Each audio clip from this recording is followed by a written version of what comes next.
Order! Order! You are an incorrigible delinquent at times. Behave yourself, man!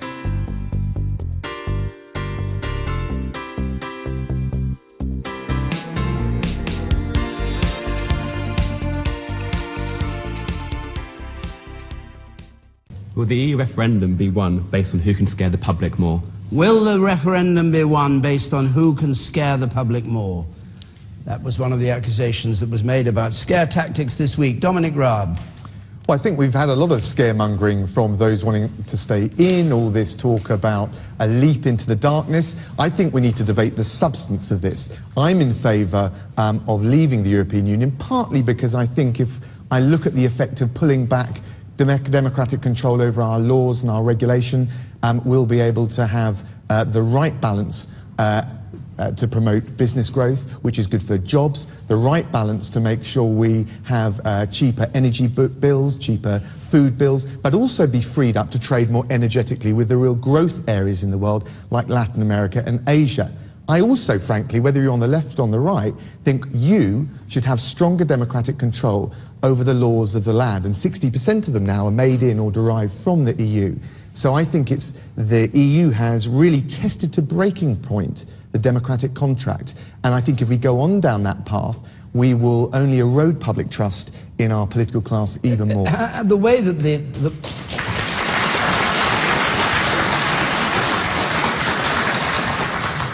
other government ministers who, like you, want out, have called the government's own claims dodgy, baloney, miserable, negative, fear-based. Do you agree with that?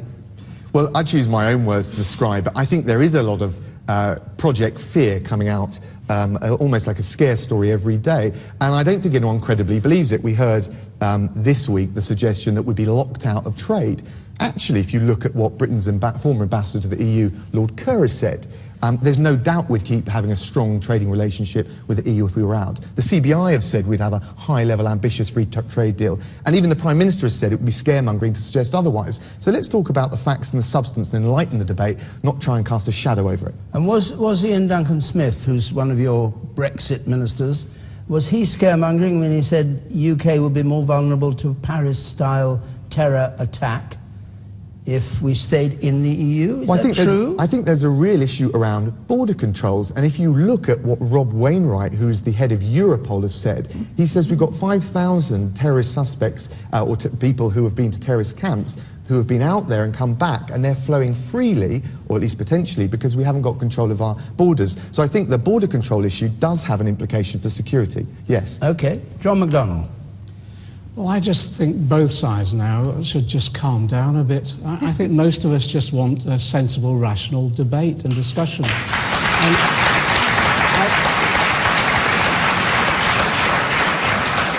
I don't think people should be frightened into voting either way. I voted against joining the common market. I'm old enough to have had a vote originally. I voted against going to the common market. But the longer the European Union is developed now, I've come to a view in the short term, because of the fragility of our economy, I think withdrawal would set us backwards. Withdrawal from a market that actually almost 50% of our trade is with, I think would destabilise our economy when we're in such a fragile position. But I want to move the debate on into, I think we should have a longer term vision for Europe. And I think the key issues that we face in the 21st century, we have to do on an international level across Europe. And if you look at what those key issues are, they're about peace, to be frank.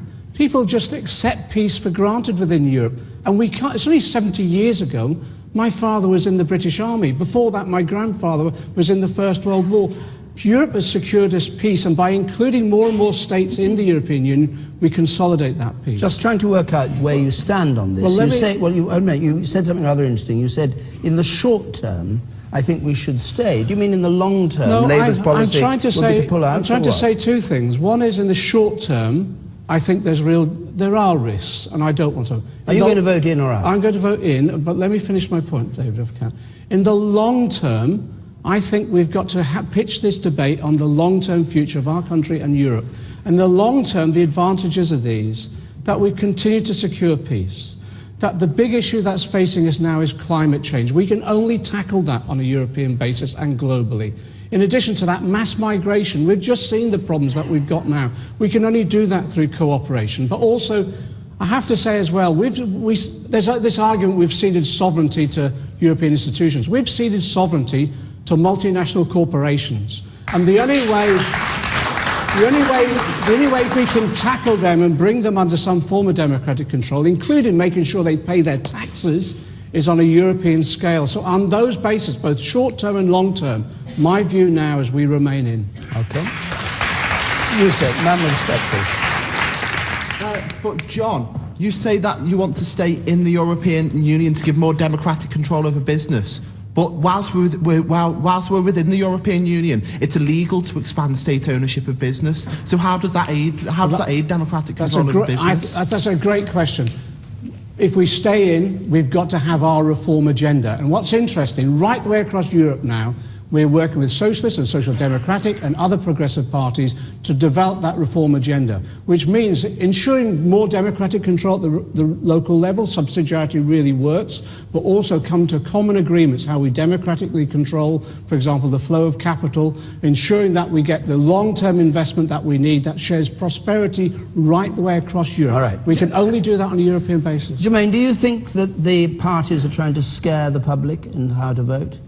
I do think there's an element of scaremongering. I don't, you know, my position on this is I can't make an educated decision based on I don't feel like I'm being given enough facts, you know, from one way or another.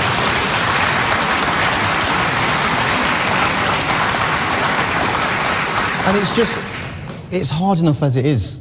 And, you know, then you've got the Boris situation with Cameron and the squabbling, and it's like you're getting pulled from pillar to post. Now, the scaremongering tactics, if I can use a footballing phrase, look, this has been used by footballers and agents for years. You know, you get a top player at a club, let's just use Wayne Rooney, for example, and he wants a new deal at that club, and the agent will then go to Real Madrid or go to Liverpool, and he'll go, right, get interested in our player. And he will almost force Manchester United's hand to make sure he gets the deal that he wants. And it's no different, really, what they're doing. In politics, who plays which part in this? who's your Wayne Rooney? Oh, I'm not going to go down that road. Okay. Jermaine's made a good point, though. We've been dragged into this issue over an issue of the Conservative leadership. And I don't think that's the main issue.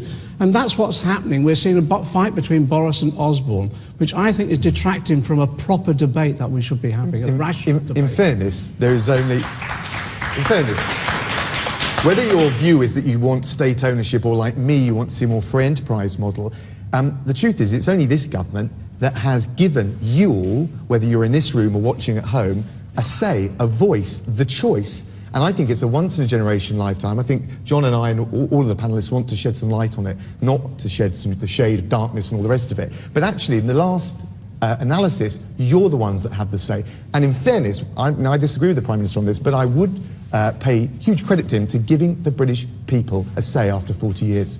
Okay, you, sir. With all the scaremongering that's going on in the media about this, I don't see how us as the general public can make an informed decision. Like, you've seen Hollande's comments today about leaving the EU and saying the economic impact that will have. But reading all the articles we see in the newspapers, there doesn't seem to be any fact. It's just all sides saying different things, and you just don't know who to believe. And when you say you don't know who to believe, you think that the arguments are not meeting each other. Everybody just says what they think. Yeah, will win you over, and in fact what you're saying is it's not winning you over at all because you don't believe any of them. Yeah, I just don't believe what they're saying because I just think they've got their own agendas, and I just don't know how to vote in the referendum. Zoe Williams. Well, look, I mean, not only are both sides using scare tactics, I think both sides are relying over heavily on economic arguments which they can't even justify. So they're basically making arguments like, do this because otherwise it will cost you more. No, do this because otherwise it will cost you more that way. And it's not only incredible, you know, you don't really believe it, but it's really insulting. Most of us don't make choices based on how much a tin of beans costs. You know, it's just very insulting, it's very uninspiring. At the moment, I think Brexit are making a slightly better hope case, while kind of ins are making a kind of fear case. I would like to see the inside making a much better case for a kind of hopeful Europe. And I think, even though you're right, that you know, it's there for peace, it's there to combat climate change, it's there to deal with mass migration in a cooperative way. You've got to make a case for something good happening as a result of Europe. You know, I would say it's good to be part of Europe because you can kind of build a renewables program that you share across the continent. It's good to be part of Europe because it's kind of the most dense knowledge-based economy with the best universities in the world, and we share that infrastructure and it's ours to use. I would say there are kind of really good hope cases to be made, but obviously only if you're in and you're lobbying for those cases. But whenever I write that, somebody always says, so hang on a sec, you want us to believe in a Europe that doesn't exist, that is completely the opposite to the way it is now, in order that we vote for it, in order that we change it, even though we never do. And I'm like, well, yeah, basically. Louise Bours. In answer to the first question, I think absolutely scare tactics will be used, and I have no doubt they will continue to be used right up until June the 23rd. I do hope the Brexit campaign doesn't go down the route that the In campaign seem to be going down at the moment, which is just fraught with huge, mammoth scare stories on a daily basis. Because I think several of the panellists and indeed several members of the audience have already alluded to it, that what's happening is there's no actual kind of tangible facts being pushed out there by either side. What we have is politicians who are just spouting lots of statistics that back up their arguments, and we all know statistics can be made to back up anything we want to say, instead of making a positive case for what a fantastic country this is, you know, with the 5th largest economy in the world. You know, if you think in terms of our soft power across the globe, in terms of football, sport, music, arts, culture, we have tremendous influence across the world. We contribute massively to that soft power economy. And I think those kind of things are not talked about enough. In reference to a point that John made, I mean, it certainly isn't the European Union that have kept peace in Europe, it is NATO. And in fact, I think we will sort of acknowledge that. Louise, sorry, if it's so simple to prescribe how the argument should be fought by people like you on Brexit, why can't you get your campaign together? You've got two campaigns that seem to spend most of their time sniping at each other. Absolutely, and that's a very, very bad thing, and it's a very bad show, and I wish that these people who are at the head of these campaigns will put their egos aside and come together for the good of the Brexit campaign, and I'm hopeful that that will happen. What is it you've got against each other? I don't know which side you're on this. You're on the Farage side, I'm not on any side. You're not on any side. I'm not on either side. No. I want a campaign that is going to give people not facts and acronyms and mad statistics. I want to see the fundamental case for Europe. You know, what a great country we are, supporting our SMEs, supporting business in this country, entrepreneurship, inventiveness, all these fantastic things that we give to the world. And, you know, it's a marvellous place to live. We're very, very lucky. And that's the kind of message I want to give. Okay. And the woman at the very back there, on the right. I just wanted to say that we need clarification, really, on the main salient facts. For example, in October, we've got the relaxation of the visas for the Turkish nationals. Does that mean that we're going to get an influx of migrant workers from Turkey? Have we got any say in that? Can we say no?